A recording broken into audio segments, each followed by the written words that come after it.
그래서 특히 이제 대사증후군 있으신 한 40대 분 제 지인도 있는데 대사증후군 가지고 계신 분들도 세트발이라고 하죠. 고지혈증, 당뇨, 고혈압 이렇게 3종 세트를 가지고 있는 분들은 혈관이 진짜 빨리 늙어요.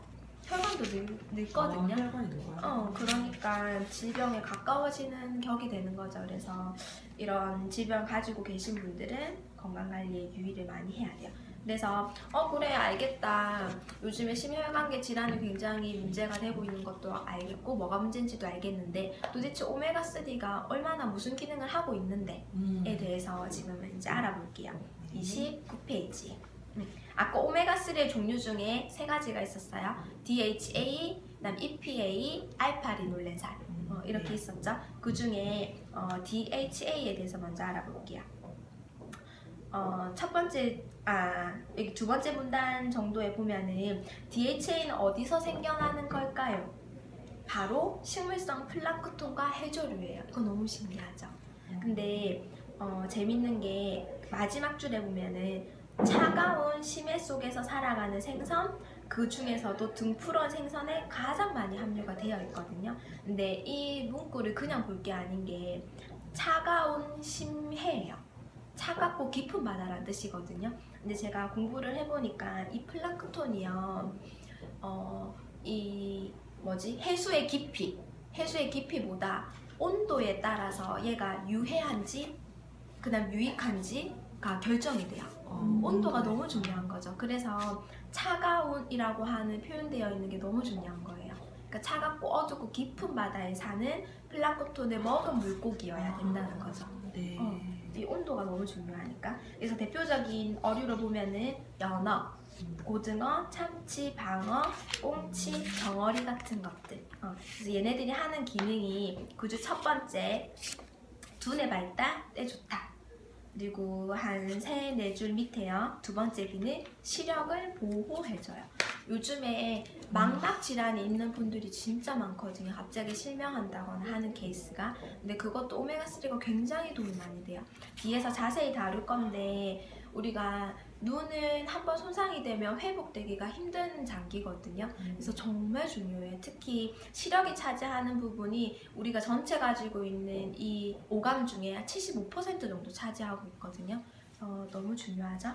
그리고 세 번째 DHA 기능은 그 밑에 보면은 혈액 응고를 막아줘요.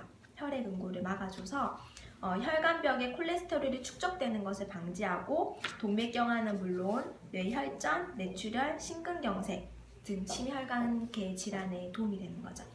그리고 지금부터는 EPA의 기능에 대해서 알아볼 거예요. EPA 기능 첫 번째는 두 번째 문단 두 번째 줄에 혈액순환을 원활하게 해서 혈액 응고를 막고 이를 통해 고혈압, 고지혈증을 예방해요. 그리고 두 번째 기능은 강력한 항염증 작용을 해요. 아까 우리가 그 프롤로그 읽을 때 염증이라고 하는 단어가 언급이 됐었죠. 네. 강력한 항염증 작용인데 천식, 아토피, 비염, 건성 같은 거, 무슨 암 같은 것도 거의 반 정도의 수치를 낮춰주고 있죠. 그리고 EPA 기능 세 번째는 마지막 줄에 우울증과 정신분열증을 예방할 수 있어요. 아니 정신건강에도 오메가3가 도움이 돼? 근데 된다는 거죠. 31페이지 보면은 EPA 경우에는 혈관에 더 도움이 되고 DHA는 뇌신경과 눈 쪽으로 다소 특화되어 있다고 보면 될 것이다. 정리가 되죠? 그리고 아까 이제 DHA, EPA, 알파리놀렌산 있었죠? 알파리놀렌산의 기능에 대해서 한번 볼게요. 이거는 세 번째 줄에 알파리놀렌산이 체내에 유입되면서 또 다른 DHA와 EPA를 만들어낸다. 이것도 신기하게 생성이 되는 것 같아요. 원래는 먼 탄소 원자 이런 게 18개였는데 얘네들이 그 밑에 줄에 보면은 20개로 바뀌어가지고 EPA가 만들어지고 2개가 더 늘어나면 22개가 되면 DHA가 되는 거예요. 얘네들이 재밌게 만들어지죠. 그리고 식물성이라는 점인데요. 대표적으로 아마씨, 들깨, 호두, 유채씨, 해바라기씨 우리가 한 번씩 견과류가 붐을 일게 되면 많이 먹게 되는데 그렇게라도 드시면 좋을 것 같아요. 알파리놀렌산의 기능은 그 밑에 문단의 두 번째 줄 혈액순환을 원활하게 촉진시켜주고요. 그 다음에 마지막 줄에 알레르기도 예방해줘요. 그리고 32페이지에 세 번째 기능은 알츠하이머 예방도 해줘요. 정신건강에 좋죠. 우리가 치매라고 하죠. 치매. 그 치매가 뇌 속에 있는 베타 아밀로이드라고 하는 불량 단백질이 너무 많아서 생기는 거거든요. 그거를 예방시켜주는 게 알파리놀렌산 오메가3의 역할인 거예요. 그래서 한번 기름을 또 자세히 볼게요. 도대체 어디에 들어있는지. 네. 34페이지. 들기름. 비싸지만 사 먹어야 될 것 같아요. 들기름. 고소하고 또 맛있죠. 알레르기에 진짜 최적인가 보네요. 알레르기에 진짜 도움이 많이 돼요. 자세히 볼게요. 네. 두 번째 문단은 알파리놀렌산은 최종적으로 몸속에서 프로스타글란딘이라고 하는 어렵지만 우리가 간단하게 그냥 PG라고 간단하게 줄여서 얘기를 하거든요. 호르몬 물질로 변화한다.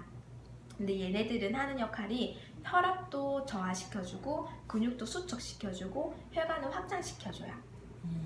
이렇게 알레르기 반응을 억제하기도 하고. 근데 그 이유가 뭐냐면 이 들기름에는 피토케미칼이 굉장히 많이 들어가 있대요.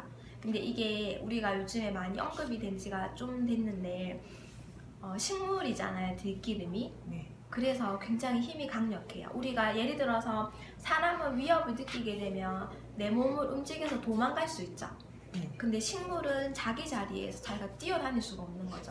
그러니까 그 자리에서 자기를 지키려고 하는 그 에너지가 얼마나 클까요? 그게 피토케미컬이라고 생각을 하면 되는데 그게 들기름에 진짜 많이 함유가 되어 있는 거예요. 그리고 다음 종류는 밑에 문단의 아마시유. 아마시유는 하는 기능이 혈관을 깨끗하게 하고 혈액순환을 도와줘서 심혈관계 질환 예방에 좋고요. 세 번째 줄에 혈중 중성지방도 감소시켜서 고혈압이나 고지혈증 같은 생활습관 병에도 예방을 할 수가 있어요. 그리고 35페이지에 운동 효율이 굉장히 좋아진대요. 그래서 실제 운동선수들이 아마시유를 같이 드시는 분들이 꽤 많대요. 그러니까 막 운동을 진짜 많이 해도 덜 피곤하니까. 이건 아마시유를 먹게 되면. 그리고 지방도 그렇게 잘 태운다고. 네, 다이어트에도 좋겠지요. 그리고 아마시유는 여성 호르몬과 굉장히 비슷한 작용을 해가지고 여성암, 종양, 그 다음에 전립선 비대증 같은 것도 예방을 하고요. 자연스럽게 갱년기라든지 생리전 증후군 같은 것도 많이 예방을 할 수 있고, 마음이 불안한 것, 골다공증 같은 것도 예방을 할 수가 있어요. 그리고 이거는 이제 36페이지를 볼 건데 오메가3를 먹어야 된다. 그래서 여러 가지 방법을 통해서 구비해둔 사람들은 너무 많은데 이거를 올바르게 보관을 하고 올바르게 선택을 하고 올바르게 조리까지 할 수 있는 방법까지 아시는 분은 사실 잘 없는 것 같아요. 그래서 특히 조금 중요한 부분인데 일단 구입할 때 주의사항이에요. 네. 식물성 기름. 밑에 문단에 보면 구입할 때 판매하는 진열대의 온도도 잘 바래요. 왜냐면 기름이잖아요. 기름이다 보니까 열이나 온도가 닿게 되면은 변질이 생기는 거죠. 변형이 된다거나 그게 위험하니까 온도가 너무 많이 높진 않는지. 그리고 37페이지에 보면은 오가닉 인증 마크가 있으면 더 좋겠죠. 그 밑에 줄에 보면은 이 기름을 짜는 방법이 다양하게 있어요. 첫 번째 방법이 우리 엑스트라 버진, 사실 기름에 관심 있는 분들은 조금 금액을 더 주지만 엑스트라 버진을 많이 사용을 하게 되고, 저온 압착, 낮은 온도에서 압착을 시키는 거, 비가열 압착, 어떤 방법을 선택을 해서 만들어지는지도 보면 좋고요. 그리고 아무래도 수확을, 만약에 들기름이다 그러면 들깨를 이렇게 수확을 해서 그거를 짜는 그 시간까지가 짧으면 좋아요. 그리고 이거를 만드는 사람하고 기름이 짜는 사람하고 같으면 더 좋겠죠. 한 번에 이루어집니다. 그쵸, 한 번에 이루어지니까 중간에 변질되거나 하는 게 굉장히 낮게 되니까 이거는 구입할 때 체크해야 될 상황이고, 그리고 두 번째 샀어. 그 다음에 보관을 할 때는 어떻게 하냐면 조금 시원한 곳에 보관을 하고, 세 번째 줄에 직사광선이나 조명 같은 것도 조금 피해주고 이렇게 하는 거예요. 그리고 특히 식물성 기름은 마지막 문단이에요. 개봉한 순간부터 산화되기 시작한다고 보면 돼요. 당연히 유통기한 당연히 지켜야 돼요. 당연히 지키고 가능하면 한 달 안에 다 먹는 게 좋아요. 그래서 막 재놓고 막 2+1 이렇게 그렇게 사면 안 되고 진짜 1인 기준으로 했을 때 한 달 안에 먹을 만큼만 구비를 해서 건강한 기름 섭취를 해야 되고요. 그리고 조리할 때 한번 써볼게요. 38페이지. 우리가 식물성 기름은 주로 보면 음식을 만들 때 활용을 많이 하거든요. 이것도 온도 같은 게 굉장히 중요해요. 세 번째 줄에 식물성 기름은 가열을 해서 온도가 높아지면 트랜스 지방이 발생하게 된다. 트랜스 지방은 우리가 원래 상온에서 액체여야 되는데 뭔가를 첨가해서 수소를 첨가해서 얘네들이 고체화 시켜 놓은 건데, 예를 들면 마가린이나 쇼트닝 같은 거. 그래서 실제 미국 FDA가 2018년 6월부터 사용을 금지시켜 놨어요. 우리나라는 아직 판매가 되고 있긴 한데 안 좋으니까 금지시켰겠죠. 네. 근데 식물성 기름이 온도가 높아지면 트랜스 지방이 된다라는 걸 알고 온도를 너무 높게 쓰면 안 되겠다. 그걸 알아야 되는 거죠. 그리고 특히 탄수화물 종류 있죠. 뭐 감자라든지 이런 것들, 그런 거를 120도 이상 가열을 식물성 기름하고 같이 가열을 하면 이거는 발암 물질이 돼요. 너무 속상하죠. 이거는 사실 잘 모르고 조리를 그렇죠. 하면. 보통 감자에 이렇게 했을 때 조화라고 식물성 기름. 그러니까 식물성 기름 보는데 온도가 120도가 넘게 되면 발암성 물질로 바뀐다는 거 너무 중요하죠.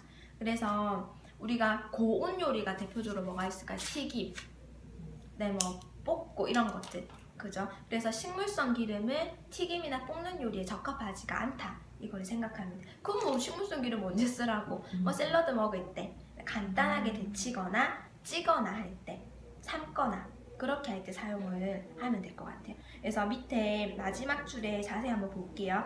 가열하지 않고 먹어야 되는 기름들, 아마씨유, 들기름, 호박씨유. 이 중에서 우리가 익숙한 건 아마씨유, 들기름 정도겠다, 그죠?